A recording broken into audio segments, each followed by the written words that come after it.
আমাদের সামনে পবিত্র কোরআন থেকে এবং হাদিস থেকে তাফসীর পেশ করবেন মাওলানা মোহাম্মদ জাকারিয়া। আমি হযরতকে তার মহামূল্যবান তাফসীর পেশ করার জন্য সবিনয়ে অনুরোধ করছি।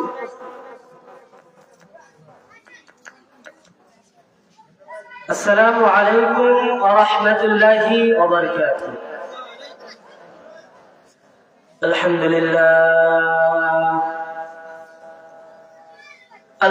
لله نحمده ونستعينه ونستغفره ونعوذ بالله من شرور أنفسنا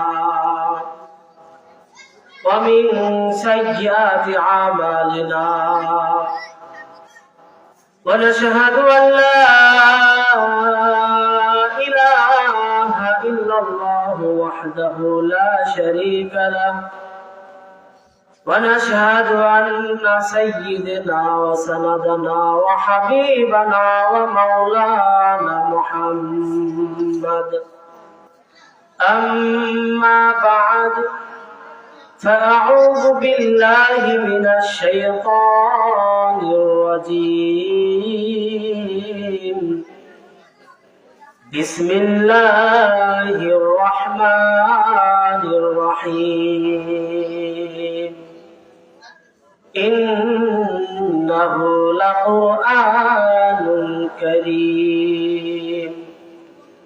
وقال النبي صلى الله عليه وسلم خيركم من تعلم القرآن وعلمه. সম্মানিত উপস্থিতি, সর্বপ্রথম আল্লাহ তাআলার আলিশান দরবারে লাখ কোটি শুকরিয়া যে আল্লাহ পাক রব্বুল আলামিন দুনিয়ার ফিতনা ফাসাদ থেকে ফারিগ করে বরকতময় একটা স্থানে গুনাহ মাফের জায়গায় আমাদেরকে একত্রিত করাইছেন। সেই জন্য আমরা সকলে বলি আলহামদুলিল্লাহ। এটা এমন একটা স্থান, এমন একটা জায়গা যার চতুর্পাশে হাজারো ফেরেশতা দাঁড়ায় রয়েছেন। যে ফেরেশতাগুলো আল্লাহ তাআলার কাছে গিয়ে সাক্ষী দিবে আর বলবে, আল্লাহ অমুক এক এলাকায় গিয়েছিলাম, সেখানে গিয়ে দেখলাম আপনার কিছু বান্দা সেখানে বসে বসে আপনার কোরআন, আপনার নবীর হাদিস, ইসলামিক কথা তারা শ্রবণ করতেছে। আল্লাহ তাআলা ফেরেশতার কথা শুনে তাদেরকে বলবে, ফেরেশতারা সাক্ষী রাখো, তোমরা সাক্ষী রাখো, হাসরের ময়দানে তাদেরকে খুঁজে খুঁজে নিয়ে জান্নাতে প্রবেশ করা দিব। সুবহানাল্লাহ।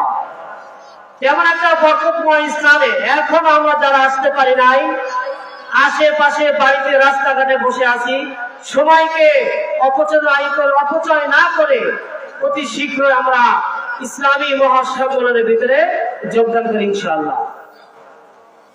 সংক্ষিপ্ত সময় দেওয়া হয়েছে, ভূমিকা না টেনে মূল আলোচনায় চলে যাচ্ছি। সম্মানিত উপস্থিতি, আমাদেরকে জানতে হবে যে আল্লাহ তাআলা আমাদেরকে কি জন্য সৃষ্টি করেছেন। আল্লাহ তাআলা আমাদেরকে সৃষ্টি করেছেন তার ইবাদতের জন্য। আমরা যে আল্লাহ তাআলার ইবাদত করব, কিভাবে করব, কোথা থেকে করব, কার কাছ থেকে জানবো, এই জন্য আল্লাহ পাক রব্বুল আলামিন যুগে যুগে নবী রাসূলগণ পাঠিয়েছেন। নবী রাসূলগণের সাথে আবার আসমানি কিতাবও পাঠিয়ে দিয়েছেন, যেন নবী রাসূলগণ তাদের ওই কিতাব থেকে তাদের উম্মতদেরকে শিক্ষা দিতে পারেন। তেমনি ভাবে আমাদের জন্য নবী করিম সাল্লাল্লাহু আলাইহি সাল্লামের প্রতি এমন একটা কিতাব নাযিল করেছেন, যে কিতাবের নাম হচ্ছে আল কোরআন। আর আপনার আমার ওই কোরআনের আইনই মানতে হবে, কোরআনের আইন অনুযায়ী চলতে হবে। যদি আমি আপনি মুসলমান হয়ে থাকি, তাহলে অবশ্যই আপনার আমার কোরআন মানতে হবে। নবী করিম সাল্লাল্লাহু আলাইহি ওয়াসাল্লাম জন্ম গ্রহণের পর, তার বুঝ হওয়ার পর তিনি সবচেয়ে বেশি গুনার হালত, যেই গুনার কাজটা বেশি হয়েছে তার চোখে ধরা পড়লো। তিনি দেখলেন ওই জামানায় মানুষ মূর্তিকে বেশি মহব্বত করছে। তারা মূর্তিকে এত পরিমাণ ভালোবাসছে, খাইতে গেলে মূর্তিটা সাথে রাখছে, ঘুমাইতে গেলে মূর্তির ছবি সাথে রাখছে। আপনারা শুনেছেন, পড়েছেন, কাবা ঘরের ভিতরেও মূর্তি ছিল। নবী করিম সাল্লাল্লাহু আলাইহি ওয়াসাল্লাম দেখলেন যে মূর্তির প্রচারটা বেশি, তো ওই গুনার কাজ আস্তে আস্তে বন্ধ করে দেওয়া হলো।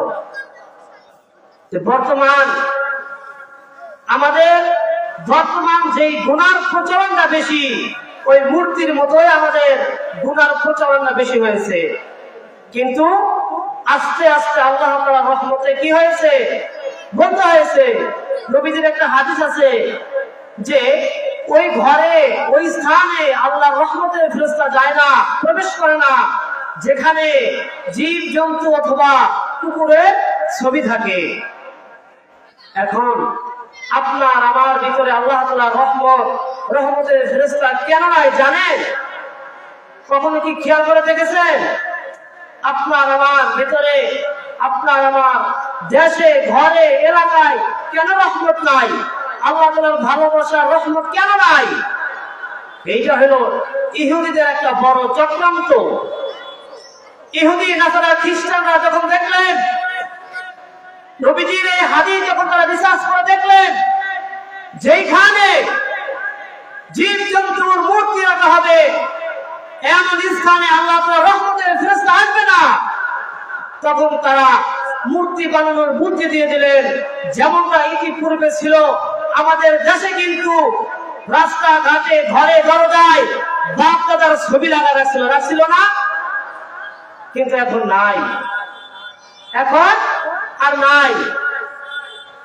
ইহুদিরা চায় যে আপনার আমার ইমানটা কিভাবে নষ্ট করা যায়। আমি আপনি যে মুসলমান, আমি আপনি মুসলমানিত্ব কিভাবে দূর করা যায়, ওই ইহুদি খ্রিস্টান আপ্রাণ চেষ্টা করে, তাদের চক্র চালায়। আমি আপনি যদি খাঁটি মুসলমান হয়ে থাকি, ইমান যদি সত্য হয়ে থাকে, তাহলে ইহুদি নাসারা খ্রিস্টানদের সেই চক্রান্ত ভিতরে আমরা কখনো যাব না। তারা দিন দিন এমন এমন জিনিসগুলো আবিষ্কার করে, যার কারণে আপনার আমার ইমান আস্তে আস্তে নষ্ট হয়ে যায়। তখন আমরা কোরআন থেকে বিমুখ হয়ে যাই, কোরআনের ভালোবাসা থেকে সরে যাই। প্রিয় দোস্ত বুজুর্গ, আল্লাহ পাক রব্বুল আলামিন যেহেতু আমাদেরকে সৃষ্টি করেছেন তার ইবাদতের জন্য, তাহলে অবশ্যই তার কোরআন আমাদেরকে কি করতে হবে, মানতে হবে। আমরা যারা কোরআনকে ভালোবাসবো, কোরআনকে মহব্বত করব, কোরআনকে ভালোবাসবো, কোরআনকে মহব্বত করব, এর উসিলায় আল্লাহ তাআলা আমাদেরকে নাজাতের ব্যবস্থা করে দিবেন। সুবহানাল্লাহ। ইতিহাস অনেক পড়েছেন, শুনেছেন। ছোট্ট একটা গল্প বলি। একটা স্বামী স্ত্রী, বৃদ্ধ মহিলা, তার স্বভাব ছিল যে প্রত্যেকটা কাজে তিনি আল্লাহ তাআলার কোরআনের একটা আয়াত বিসমিল্লাহ এই শব্দটা ব্যবহার করতেন। তো ওই বৃদ্ধ মহিলার স্বামী, তিনি ছিল মুনাফিক, তার কাছে ভালো লাগে নাই। তিনি মনে মনে ভাবতেছে, আর সব সময় শুধু বিসমিল্লাহ বলে, বিসমিল্লাহ বলে, এটা ভালো লাগে না। বিসমিল্লাহ বলে কি পায়, আমি পরীক্ষা করব। এই জন্য বৃদ্ধ লোক কিছু টাকার তহবিল নিয়ে তার স্ত্রীর কাছে দিয়ে বলছে, স্ত্রী, এই যে তোমার কাছে কিছু টাকা দিলাম, এটা রেখে দাও। তো বৃদ্ধ মহিলা বিসমিল্লাহ বলে টাকা নিয়ে ঘরের ভিতরে বিসমিল্লাহ বলে রেখে দিছে। দূর থেকে ওই বৃদ্ধ টাকাটাকে দেখতেছে যে কি করে, কোথায় টাকা রাখে। দেখলেন ওই বৃদ্ধ মহিলা বিসমিল্লাহ বলিয়া ঘরের ভিতর টাকা রাখছে। স্ত্রী যখন দূরে সরে গেলেন, ওই বৃদ্ধ লোক চুপচাপ করে টাকার তহবিলটা নিয়ে বাড়ির ভিতরে, কুয়ার ভিতরে ফালাই দিছে।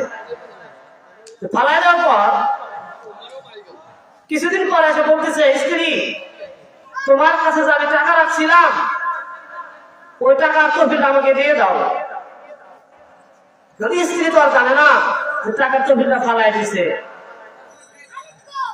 স্ত্রী তো আর জানে না যে টাকার তহবিলটা ফালাই দিছে। তখন স্ত্রী বিসমিল্লাহ বলিয়া যখন হাত বাড়াই দিছে, আল্লাহ তাআলার রহমতে ফেরেশতা ওই টাকার তহবিলটা নিয়ে ওই বৃদ্ধার হাতে দিয়ে দিছে। বৃদ্ধা মহিলাটা নিয়ে তার স্বামীর কাছে দিছে। তখন তার স্বামী বলতেছে যে এই বিসমিল্লাহ তো সাধারণ বিসমিল্লাহ নয়, আমি টাকার তহবিলটা ফালাই দিলাম, বিসমিল্লাহ বলার পর আল্লাহ তাআলার রহমতে পেয়ে গেল, বৃদ্ধার অন্তর চোখ খুলে গেল। তখন কি করলেন? কালেমা পড়ে মুসলমান হয়ে গেলেন। আপনার আমার তেমনি ভাবে কোরআনের সাথে মহব্বত রাখতে হবে। প্রিয় দোস্ত বুজুর্গ, কিন্তু আমরা এখনো এমন লোক আছি যারা কোরআনকে ভালোবাসি না, মহব্বত করি না। কোরআনকে যারা ভালোবাসে, মহব্বত করে, তাদেরকে যারা দেখতে পারে না, এমন বেঈমান নাস্তিক লোকরা যদি এই বাংলার জমিনে থেকে থাকে, আমি বলতে চাই যারা কোরআনের বিপক্ষে কথা বলবে, কোরআনকে নিয়ে কটূক্তি করবে, এই বাংলার জমিনে নয় সারা বিশ্বে তাদের জায়গা হবে না। বলো ঠিক না বেঠিক? আমরা যদি মুসলমান হয়ে থাকি, আপনার আমার ঈমানকে শক্ত করে আল্লাহ তাআলার কোরআনকে ভালোবাসতে হবে, কোরআনকে মহব্বত করতে হবে। ইনশাআল্লাহ সবাই রাজি আছি তো? ইনশাআল্লাহ আল্লাহ পাক রব্বুল আলামিন আপনাকে আমাদের সবাইকে কোরআনকে বেশি বেশি মহব্বত করার তৌফিক দান করুন। আমি আপনাদের এলাকারই সন্তান, সময় নাই। আপনাদের আজকে যে দ্বিতীয় বক্তা, সে আমার ভালো বন্ধু, তার পরিচয় আমি কিছু কথা বললাম। যদি কোনো ভুল ত্রুটি হয়ে থাকে তাহলে নিজ সন্তান হিসেবে ক্ষমা করে দেবেন।